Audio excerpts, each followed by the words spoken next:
Біз 4 апталық жүктіліктің белгілері қандай болатынын талқылаймыз. Белгілер мүлде болмауы мүмкін. Әйелдер ешқандай өзгеріс сезбеуі мүмкін. Бірақ 4 апта шамасында жиі кездесетін кейбір белгілер бар. Мысалы, құсуға итермелейтін сезім, жүрек айну. Жеңіл түйілулер болуы мүмкін. Олар әлсіздік сезінуі мүмкін. Кейде іш қату мен бас ауруы да болуы мүмкін. Сондықтан бұлар өте жиі кездесетін нәрселер.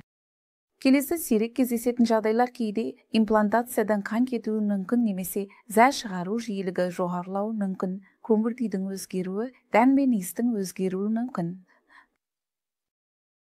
Яғни бұлар сирек кездесетін басқа белгілер.